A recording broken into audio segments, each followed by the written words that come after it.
Hello friends, இன்றைக்கி நம்ம பார்க்க போகிற டிஷ் என்னென்னு பார்த்தீங்கன்னா கத்திரிக்காய் தொக்கு தான். இதுக்கு நான் வந்து 4 டீஸ்பூன் நல்லெண்ணெய் எடுத்திருக்கேன், 10 பல் பூண்டு எடுத்திருக்கேன், 2 பச்சை மிளகாய் எடுத்திருக்கேன், 2 பெரிய வெங்காயம் எடுத்திருக்கேன். அந்த 2 பெரிய வெங்காயத்தையும் நல்லா போட்டு வணக்கி எடுத்துருங்க. கொஞ்சமாக கருவேப்பிலை, 2 பெரிய தக்காளி போட்டிருக்கேன். அதுக்கப்புறம் 3 கத்திரிக்காய் ஆட் பண்ணியிருக்கேன். இது வணங்கிறதுக்காக கொஞ்சமாக உப்பு போட்டுக்கோங்க. அதுக்கப்புறம் கொத்தமல்லி கொஞ்சம் போட்டுக்கோங்க, புளி கொஞ்சமாக எடுத்து போட்டுக்கோங்க.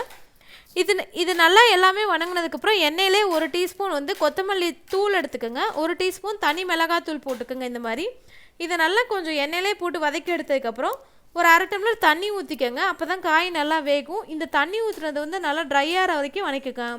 அவ்வளோதாங்க. இதை நல்லா வணக்கினதுக்கப்புறம் நீங்கள் என்ன பண்ண போகிறீங்கன்னா அரைக்க போகிறீங்க. இதை நல்லா அரைக்க வேணாம், கொஞ்சம் திப்பியாக அரைங்க. இந்த மாதிரி இதை நம்ம எப்படி தாளிக்க போகிறோம்னா கொஞ்சம் எண்ணெய் ஊற்றி கடுகு உளுந்தம் பருப்பு இதெல்லாம் போட்டு நல்லா தாளிச்சுட்டு இந்த மாதிரி பண்ணிட்டீங்கன்னா தோசைக்கும் இட்லிக்கு எதுக்கு வேணாலும் நீங்கள் அட்டகாசமாக யூஸ் பண்ணிக்கலாங்க இந்த துவையலை. Thank you friends. சப்ஸ்கிரைப் பண்ணுங்கள், ஷேர் பண்ணுங்கள். ஏதாவது கமெண்ட்ஸ் இருந்தால் சொல்லுங்கள்.